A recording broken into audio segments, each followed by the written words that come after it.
All right, let's call the meeting to order at 4:04. Mr. Wilma, Here. Mrs. Lee, Mrs. Smith. As we look at the agenda for this evening, then we need to begin with approval of the agenda. Do you have any additions, Brandon? Yeah, real quick here. You take a look at my section here. And I believe actually there was an addition under Kelsey's from what I sent you at the end of last week. I think item F with an addition there, which is for us to approve the client agreement for the strategic management solution for category 1 E-rate funding services. And then under my section, an addition under informational items there to discuss a holiday meal for our staff on December 23rd. And then also under new business, item D, resolution to approve the community school renewal application as presented to submit that application to our sponsor, Margaret. After talking to Dickinson Wright today, Stephanie, she suggested that we did put that on the agenda. Okay. So just to review, under informational items, E, we have the holiday meal for staff, and that's different than what you sent us. And is there now? That was under Kelsey's voting items above that. Letter F there, Okay. resolution to approve. Okay, very good. All right. So we've got F under the treasurer's report. We have lowercase f under your informational items. Lowercase e. Excuse me? Lowercase e. Okay. It's on. Gotcha. It's on I the- gave you today. Gotcha. And then under new business, we have a, Item D. okay, is different from what you had sent us. Right, that was not there. All right, is everyone clear on that? Yep. Is there a motion to approve the agenda as amended?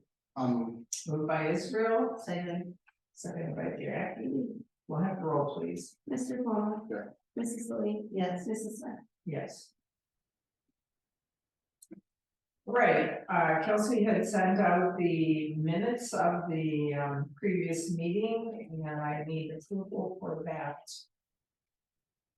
October 18th meeting. Is there a motion to approve the minutes as submitted? So, Jackie, second. Second. You guys can just trade on. I have the roll, please. Mrs. Lee, yes, Mr. Wilma, Yes. Mrs. Smith. Yes. And under sponsors report. Not sure if Steve or Ed are going to make it. I know Steve confirmed earlier today that 4 o'clock was the meeting time, so maybe he'll be coming in a little bit late. Okay. But one thing that we have to work on right now is getting our annual report out to our students and parents, which we do by the end of November each year. And Margaret is just finishing up a few revisions on their part on that report. We've revised our sections of the report, and they're going to finish a few of theirs, and then we'll have that submitted out so that task is completed. And then also coming up soon, Margaret is going to be doing their first site visit. We have not confirmed a date, but I think we're probably going to look at November 20th, because that debate, Margaret, has a 2-hour delay. The 28th or the 22nd? The 28th, I believe, is Monday, the 28th. But I need to finalize that with Steve. Okay, anything else? We did have a meeting with the sponsor on Thursday and reviewed these items, and everything went very well. They were extremely happy about the extension of the contract, the sponsor contract for 10 years as opposed to 1 or 3 years, so that was very good. Under public participation, if anyone has any items that you want to direct to me, you may do so. I do want to let you know that after this meeting, we're going to have a special meeting, and our special meeting is not going to be broadcast in any way. We're not recording that. And that is specifically to talk about the needs of the building. So if you, again, have any thing you need to direct to the board, you can text Ryan, you have his text, or mine is 419-901-0816. Do any board members have a liaison report? I do not. Okay, very good. We'll move on to the treasury report, Jack, or I'm sorry, Kelsey. Okay, so first, under informational items, I wanted to give opportunity for public comment on our ARP IDA funds, IDA Part B funds, ESSER funds, and ARP ESSER funds. Since we have no public presence, I wanted to share that we did put a couple of Google forms on our website to give the option to comment on the use of these funds. And where are those located, Kelsey, on the website? They should be under It's in the board section. boards. Okay. Yeah, and then anybody's also welcome to direct any direct questions or concerns or comments to me as well. Very good. Okay, next we can move on to our financial reports, so we can skip past the minutes. First, we have our cash reconciliation.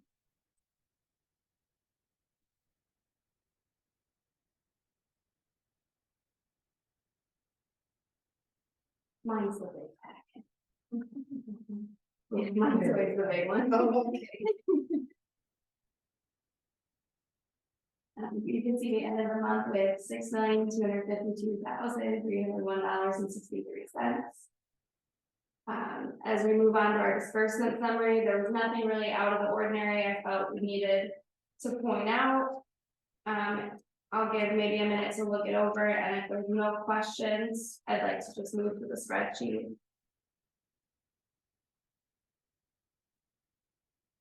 That's fine, I think all of us had a chance to look at them. Okay. Great. Our spreadsheet for the month, a couple of things to take note of. In the top right section, where our revenue is. If you look in the middle column, toward the bottom under other, you can see we have $1,506. I just want to remind you that is Margaret's share of Karenberg. That's that payment. In case it looks unfamiliar, I know we're not quite used to seeing it yet. Down below in our expenses, you'll see, just as we talked about last month, our supplies are negative for the month. That is the movement of those think CSC E-rate supplies. We did move them out of the general fund into a 599 grant fund. Diane Keegan advised me that since we're receiving reimbursement for them, she would move them into a grant fund, so we went ahead and did that. It also lowered our purchase services because part of that purchase was a purchase service, the installation part, that's a purchase service, not supplies. So it lowered our purchase services for the month as well. When we budgeted out amounts for like our emergency connectivity funds, if you remember, we did include those in our general fund budget. So you might see our estimates slightly inflated because of that, but we weren't sure how they'd get reimbursed. So it was better safe than sorry was kind of the mentality. Another thing I wanted to note, if you look in the bottom left under other objects, you'll see that that's running pretty low. About a third of the way through the year, we'd expect to be about 33%. Our audit fees fall under other objects, so you'll see that get caught up a little bit more during our audit season. We haven't yet had any fees. We've only basically had our Margaretta portion that falls under the 800s. So that'll get caught up later on when we start seeing those fees come in.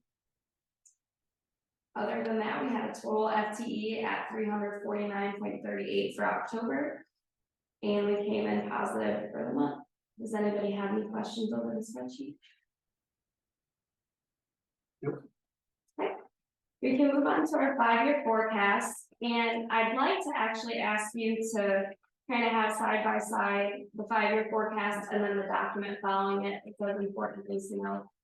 They might require you to rip it out. But I feel like the 5-year forecast is very small and a little bit complex, and so it's a little bit easier to reference our notes.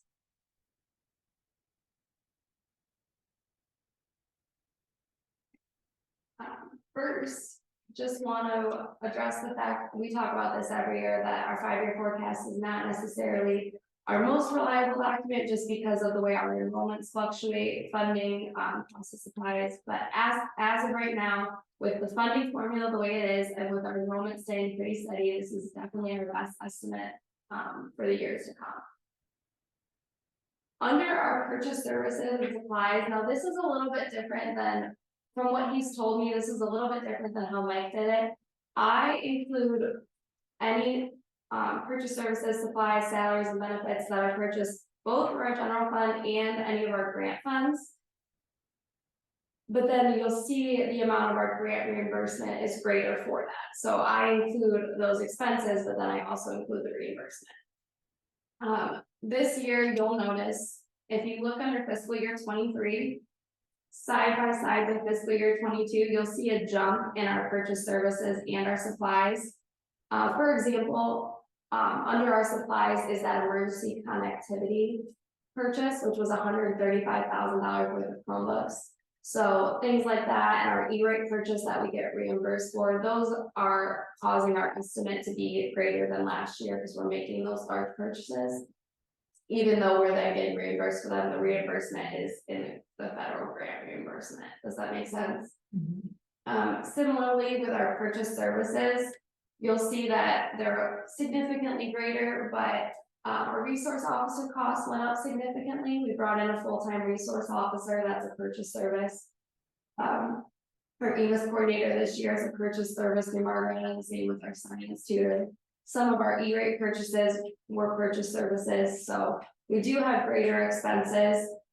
They might come in slightly lower, but as we've discussed before, we'd rather be conservative, we'd rather plan for a higher amount and then be pleasantly surprised rather than budget for a low amount and be.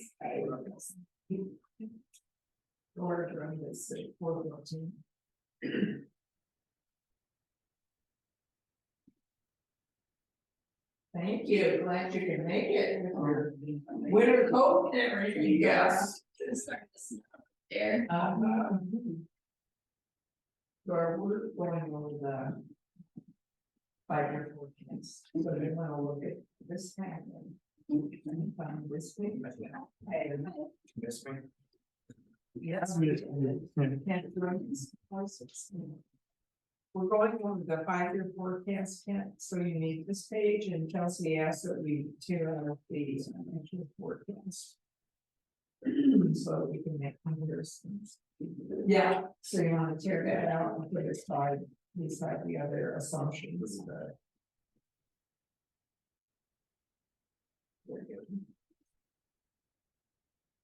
in front.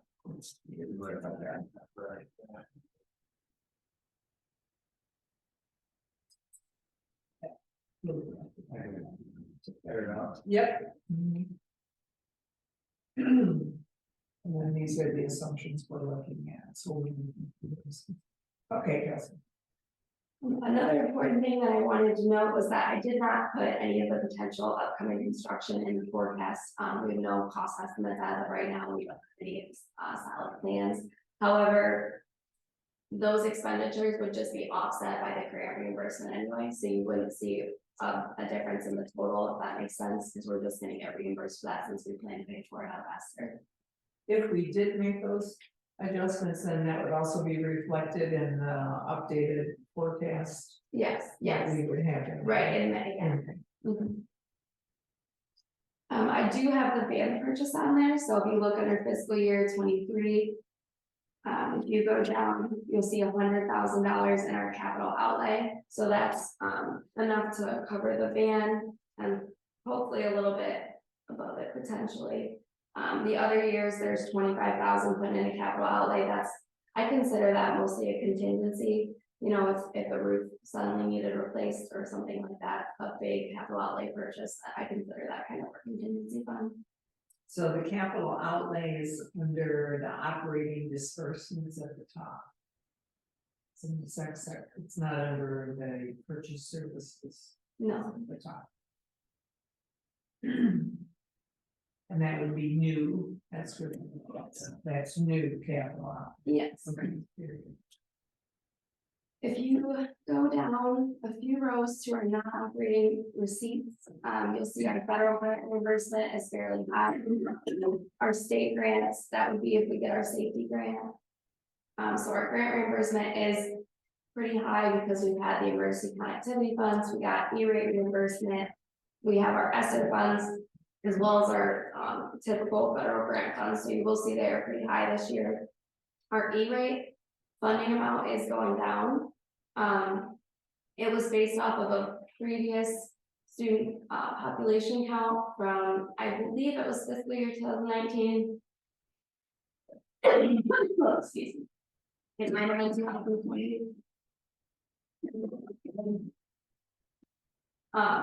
But they took the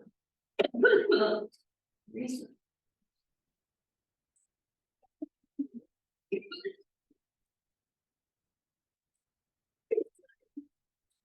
Wait. I'm sorry. Yeah. Okay, I think so. You need water. Thank you. Thank you.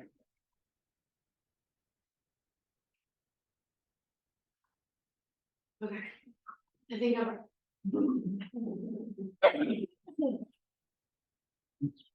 Oh, alright.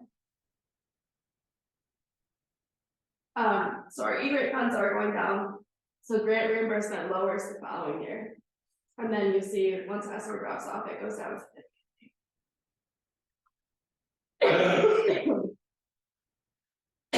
to our grant reimbursement is included under the assumption that our current allowable expenses are allowed to continue.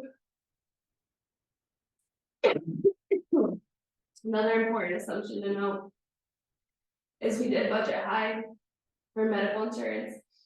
I banked on a 20% increase, which compared to last year, that would be high. But on the next page, you'll see, I wanted to give you a comparison for fiscal year 25, when our funding does drop off, when our ESSER funds go away. I wanted to take a look more closely at some ballpark figures. So we have an idea of what we would kind of need in order to afford our current staff. so what are we looking at then? What are we directing us to look at in the, If you go to fiscal year 25, and this is under the forecasted section under, you'll say, staff enrollment. well, I'd stay in the top section. What I want to take note of, if you go to 3 rows up from the bottom, you'll see we're operating at a deficit. So since our ESSER funds drop off, we're at a negative. So what I wanted to do was take a look at what would we need in order to not be in a deficit. The negative $957,400 is everybody see where I'm referencing? Okay. So in this forecast, there were steps and a 1% raise to the base applied this year. And then I did apply steps for the 4 following fiscal years with no raise to the base. So our base stayed the same, but we did continue to get steps. So I gave. So if you look at this page now, if you want to, turn to from there, yeah.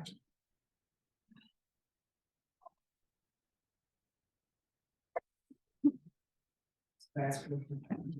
Where it said steps and a 1% raise the base of the top. Yeah. Cough it up and storm. I'm sorry. No, it's okay. So I did like the changes in salary, just to give you an idea of if we didn't give a step, what we would save.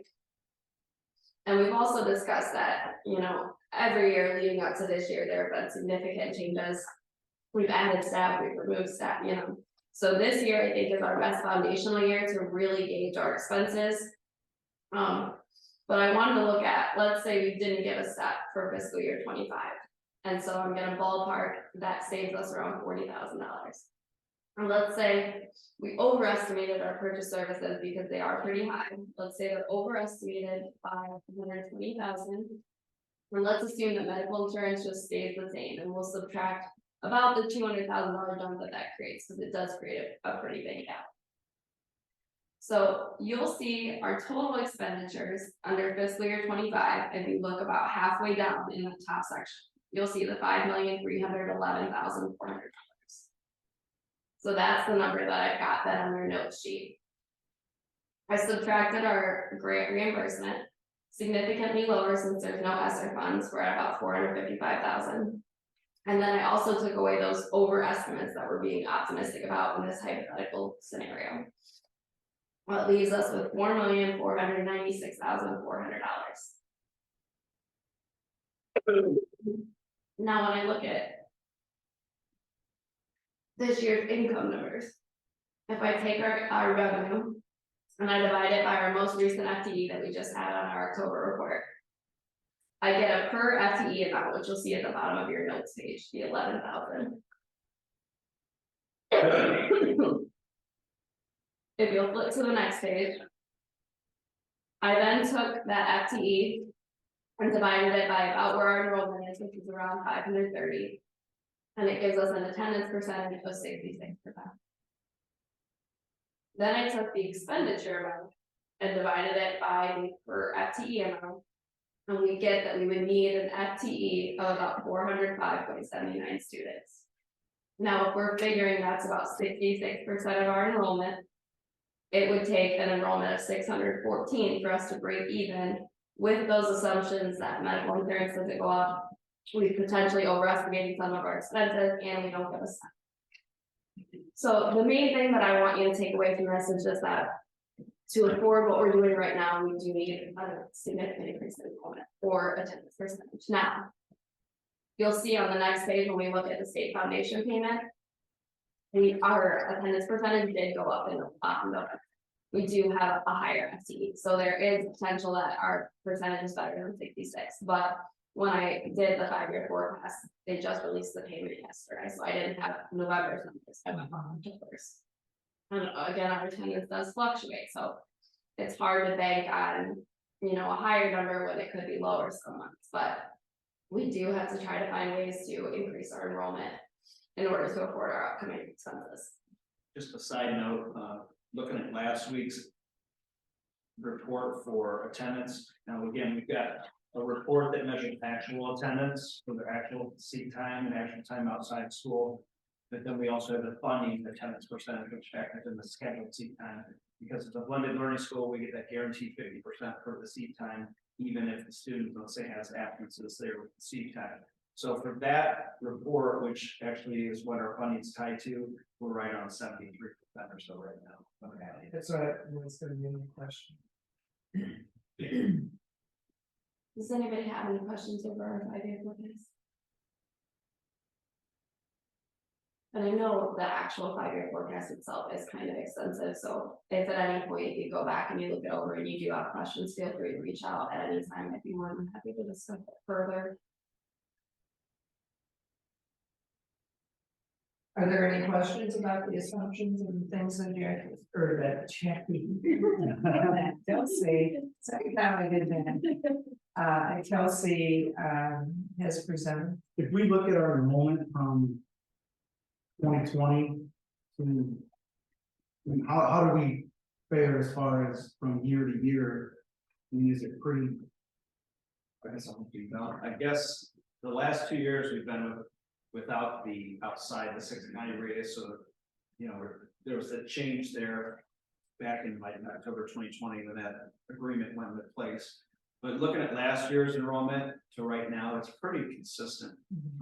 And we've been hovering right on that 530 mark this year, even after we had some withdrawals, we had some re-enrolls, and we're pretty steady right on that 530 mark. So if we were to stay the course, just doing what we do, would probably most likely be where we're at right now. Right? I guess we can assume that, right? I think one of the hopes is that the Lorraine area could, if we get a location for Mayan, potentially that could bring in a good amount of students. I'm not sure. I think it's probably worth discussion in the coming months with what else we can do to try to increase enrollment. It's a great point. As you probably saw in my email, one of my emails, the Vermillion location is now on hold. We had a hiccup in the process there, so we're gonna continue to explore our options in Vermillion, and we also may reach out again to Harvard Town to see if we can reconnect and have a little more discussion with them on that. But yeah, there's definitely great potential in Vermillion and east of that in Lorraine County for us to potentially grow. There are a lot of problems over there with their school system. I was in a meeting over there the other day, and they definitely need us over there. Is that Lorraine or is that in Vermillion? Vermillion and Lorraine, it's all, everybody's together, and it's having some difficulties. Their students.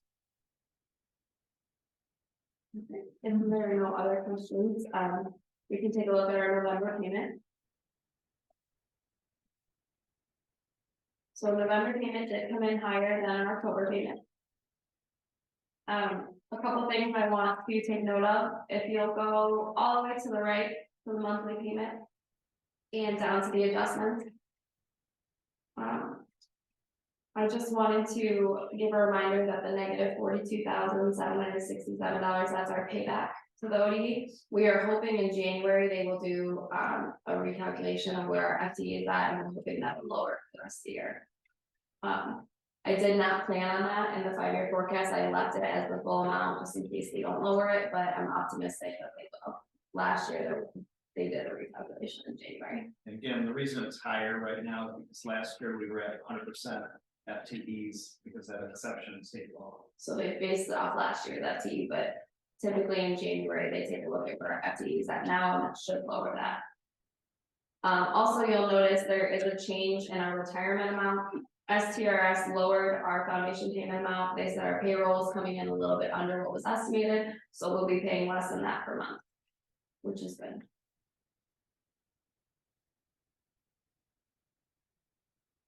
If you'll flip to the next page, I've got our detailed report, and this is where I wanted to point out our FTE. So if you look on the right hand side, you come down to the 378.14. If you remember, our October number was 349, so we did get a better attendance percentage in November, and that did improve our funding.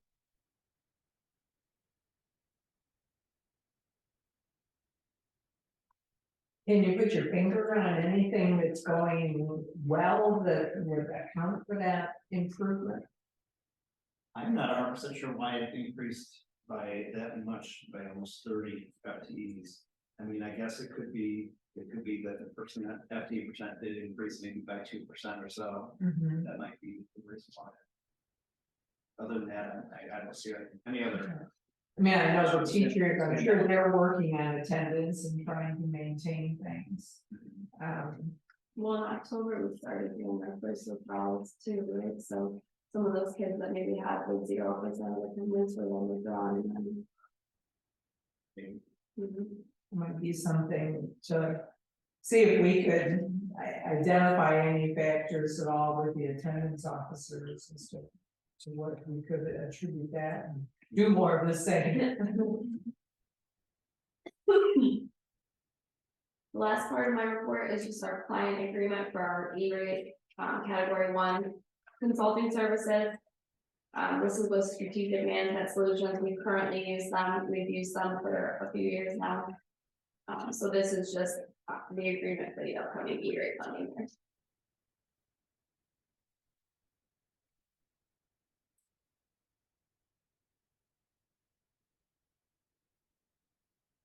And I apologize for my coffee, but No, that's, no. Thank you for everything. It's wonderful. Is there anything else I have? that's it. That's fine.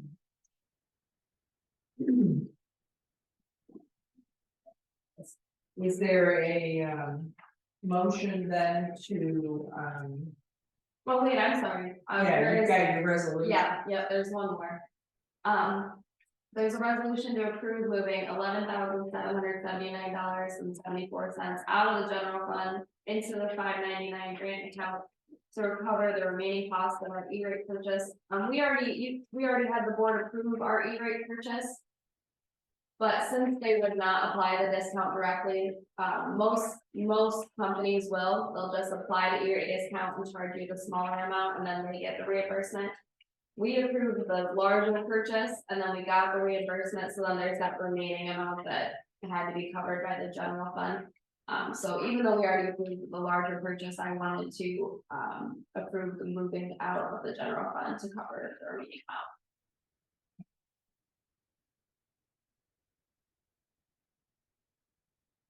Anything else with that? Right, is there a motion to approve items A through F of the treasurer's report? Moved by Israel, is there a second? I'll second. Second by Dora. Any questions? We'll have the roll, please. Mr. Palumbo? Yes. Mrs. Grant? Yes. Mr. Edwards? Yes. Mrs. Lee? Yes. Mrs. Smith? Yes.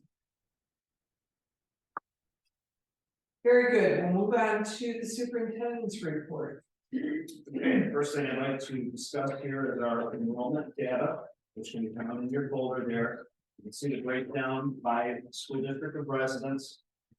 Fremont again leads with 102 students. Norwalk comes in second with 69 students, and Sandusky in third with 54 students. Our total enrollment as of yesterday was 536 students. And you'll notice here that one student that was grandfathered in outside the 6 counties is no longer on there, or one student from Upper Sandusky. And Tara, do you know right offhand, did that student graduate or did they get withdrawn? You know, I'm not sure exactly which student it was. They might have gotten withdrawn, so. Not 100% sure, I'd have to double check on that, but we are now at a point where 100% of our students fall in school districts that at least partially lie within the 6 county areas. Okay, moving on then, want to bring to your attention that we have obtained some quotes with the help of Margaretta on some different school bands. We've talked about possibly pursuing the purpose of the van, at least one Townsend van that we can use for CDI as well as other small trips. Sometimes we just have a need to take one student home. Maybe they missed the bus, or maybe we're not in a good state to ride the bus home that day. Maybe they're elevated or something happened, and be better off to take them home individually. This would allow us to do that. Also, when you go to Hobie or Vanguard or Sentinel with the small group students, we have that capability as well. So I have 3 band quotes in here I'd like to just share with you tonight, and then possibly look in December at taking action on the purchase of a van. The first one is through Cardinal Bus Sales and Service. It's a 9-passenger van. It's a Chevy, and base price there is $54,845. Now, as we look at these, keep in mind we have to stay at 10 or less, including the driver, because anything above 10 seats requires a CDL for students. So we want to stay below that so that our staff can get their certification and be able to drive that school van. The second quote there is from Myers Equipment. And the base price, this one is a Ford 150 E1CMR. The base price, including freight, is $7,295, and that is a 10-seater, 9 passengers plus a driver. And is that a 2003? Yes, these are all brand new. I believe that's a 2023.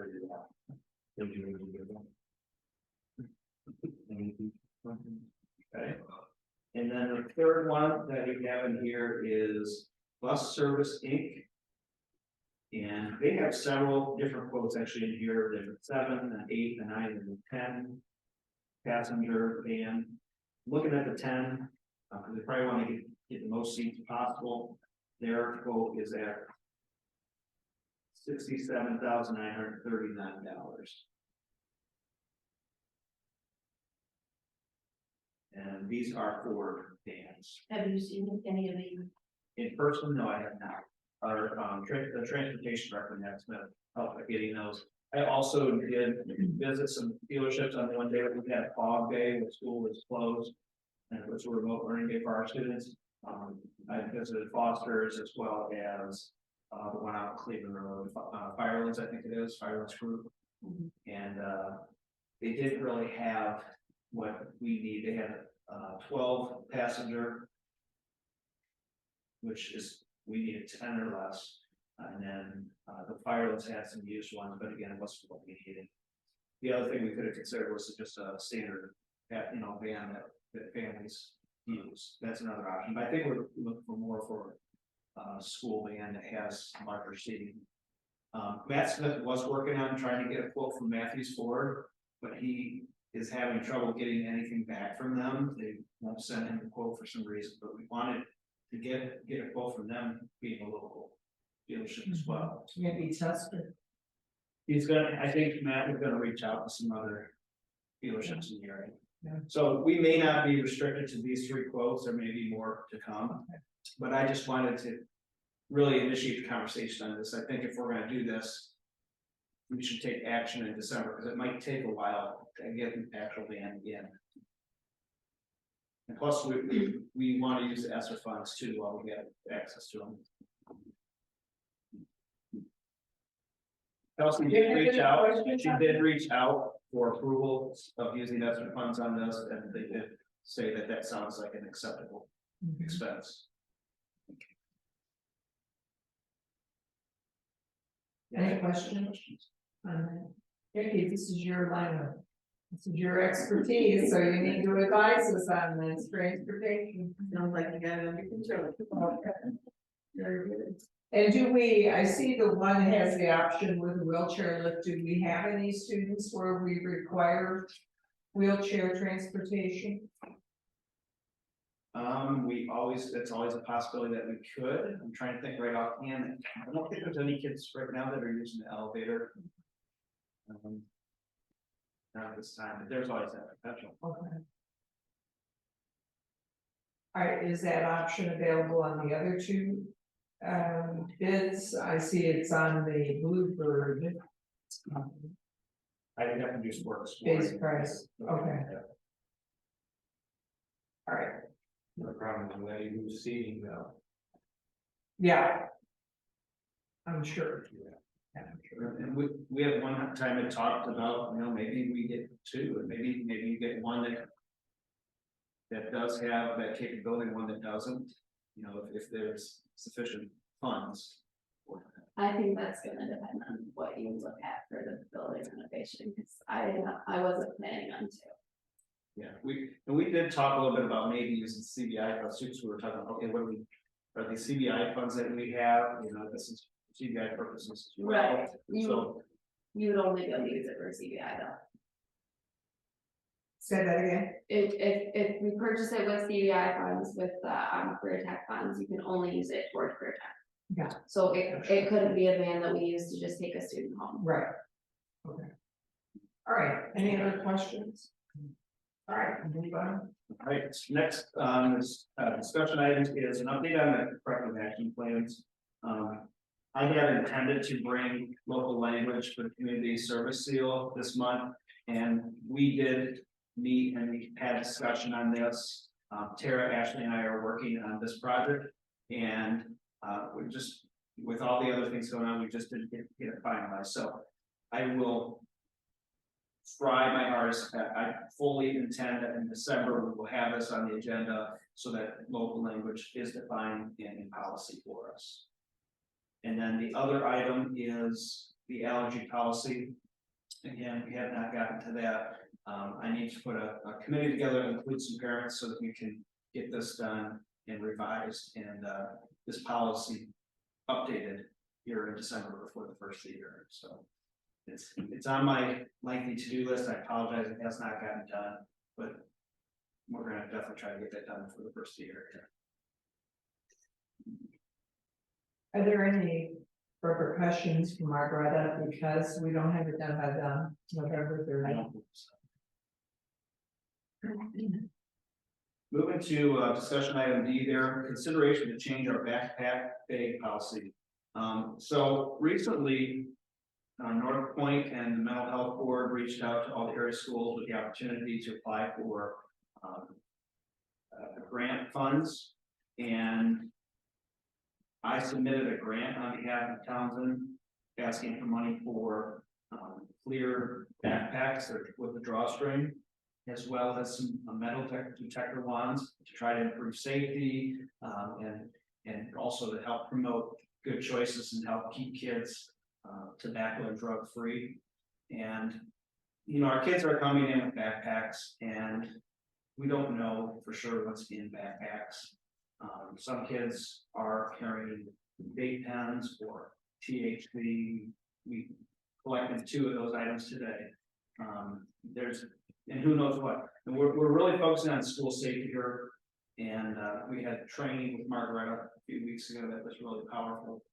And I think looking at our bag policy and eliminating backpacks unless they are clear and transparent will help us to take a next step in increasing school safety, making it less likely that students have, say, a weapon in their backpack, or maybe a detractor to bringing tobacco, drugs, and so forth in their bags as well. On the metal detector part, initially my intention was considering using those at the door, but I think through more discussion with our team, is that we would probably use those more on a reasonable suspicion when there's a need to do a search in a bag or on a student who may have items on them that should not be in school, as opposed to scanning everybody that walks through. So I just want to open this up for discussion to get the board's stance on clear and transparent bags only, and then potential use of metal detectors more on a reasonable suspicion case. Sure, I saw you nod your head. Yeah, the backpacks, I think it's an excellent idea. These kids are bringing some of everything to school. Like I said, I was over in Lorraine, we were having that meeting, and well, I didn't know they brought so many things to school. I went over there, so they're going to their backpacks. Bags. Clear bags and backpacks. What school was it, Lorraine City or? Yeah, Lorraine City and a couple other schools with theirs also. Anything out there? Has this been brought out to any students, or is it just starting here? We haven't discussed with students now. If we make these changes, I think what we would do is we have to change some policies that we have in December, and then put out notice to students and families, give them a few weeks heads up that, hey, when we come back from break, we're going to be making these changes. We do have clear bags for you through that grant that we were given. You know, we have them for you if you don't have one, but we're going to make these changes to improve safety and to encourage good decision making. Are they durable? The ratings were decent on them. I guess we'll see once the kids get them and start carrying them around. You know, I envision something that you get at the hospital to bring home things. I can't imagine what they look like, but they're actual plastic. They're like plastic, yeah. Thicker. Not like a grocery bag. But Yeah. thicker plastic. Yeah. So we would offer them at least one time, because we do that fund before that. But then, So I can get 700 right now with the grant. and then once, So that would allow replacements. Right. well, then, so, Some kids may choose to buy their own. They may want one that's more stylish, or you know, has a different mechanism to carry it or something. Do their Chromebooks fit in it? Yeah, they should. so then I guess my question is this something that we will continue to offer for them, or will it be on their own? After we go through 700 bags? I think we would want to probably continue to have at least some on hand. But the initial distribution probably the largest amount. And then it'd be more of a. As we move on through the years, hey, you know, this is a requirement, this is something you have to have. What about like doing that? Are you planning on providing that with enrollments? Possible. At the time of the open house, the kids got. Didn't they get some kind of modified backpack? We got a t-shirt, and left one of the, community partners who were handing them out possibly, Okay. that way. Okay, I was thinking that there was something, but basically the kids right now provide their own backpacks. Right. We have not purchased those in the past for kids, right? Right. So that would not be an unusual expense Sure. for them. Ryan, the one thing that I would be concerned about, well, we make this mandatory. What if you have students that refuse it and they won't use that type of bag? Will it be mandatory that they have to have? So if they brought their own backpack and said, no, I'm using mine that I've always used, I'm not using a clear one, Yes, then that would be disobedience of the rules and the policies, and we would have to address that with the student, okay. hold them in and talk to them about that. It would also possibly be reasonable suspicion to check their bag as well, because they may have things they don't want discovered. You're probably gonna run into that, I'm sure, some of the students. Especially at ours. We don't have textbooks, like, we don't have anything that they actually need to bring the backpack for. They don't even need to bring their Chromebooks into the school, we have them here with them. So anything that they're bringing in the backpack are gonna be personal items, not school needed items too. So. Like. Well, that's the other choice is no backpacks. Only half of our students, and I even think that's high. I don't even think that half of our students are bringing bags with them. Yeah. You know? I don't see my kids down in the bags that I can think of. So we may be overthinking this, but Pardon me? no, so we may be overthinking that. Right? We're not gonna have a lot of students push back or parents push back. Right. Well, and I think obviously we need to be sure that we check with our legal consultants. I did talk with Stephanie about today, we Okay. talked about, I gave her a heads up that we're gonna talk about this, and Yeah. she agreed that there's gonna be some policies that we have to adjust. Yeah. So, All right, any other comments or questions at this time? We'll discuss it further in December. Good, all right. And then finally, under informational items, we are looking to do a staff meal right before the holiday break there on the last day of school, December 23rd from 1 to 3 p.m. Just to show our appreciation to our staff on behalf of the board and administration. Last year we had Bone Boys Barbecue here, and that was really well received. I think we should consider doing that again this year, but this does not necessarily require board action, as it doesn't reach $5,000 expense. And the date is the 23rd, not the Yeah. 22nd. It is Friday the 23rd, we actually have school on the 23rd. On the 23rd, okay. That is late this year, but again, we're going on Margaret's schedule as well. All right. Okay, moving on to new business, we have our recent graduates there in item A, their resolution to approve award high school diplomas to following students who have completed their graduation requirements. Item B is a recommendation to purchase 50 Lenovo Chromebooks from Forward Edge at an amount of $23,259.50. And I believe this was going to come from ESSER funds, correct? Yes. Item C is a resolution to authorize the technology coordinator upon approval of the superintendent and treasurer to remove electronic devices from inventory that are obsolete, broken, and or end of life, and just dispose of them in an environmental responsible way. And David would keep a log of items that are disposed of. We discussed that today. Thank you. We talked with Stephanie as well about making sure that we were checking all boxes. We have a lot of e-waste in this building, that's just sitting in closets, at least. Broken items, Yeah. not functional items. Yeah. And then item D is a resolution to approve of community school renewal application as presented and to submit the application to the sponsor, Margaret. And that is in your packet here.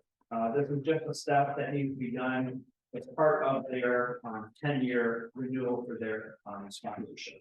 So this year, and then the board president, Gene, and I need to sign this, and then we're coming to my brother.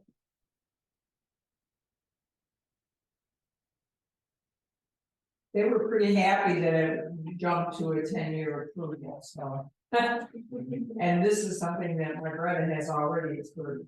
Yes, they acted on this at the last meeting. And that is the final vote, yeah. All right, is there a motion to approve items A through D of the superintendent's report? So move. Moved by Kent, seconded by Jackie. Any discussion? Hearing none, we'll have the roll, please. Mr. Edwards, Yes. Mrs. Lee, Yes. Mrs. Grant. Yes. Mr. Flowers. Yes. Mrs. Smith. Yes. And, is there any other further business? Hearing none, I'll entertain a motion to adjourn this meeting. So move. Moved by Kent, is there a second? Moved by Dora. All in favor? Aye. Any opposed? We hear none. Thank you very much.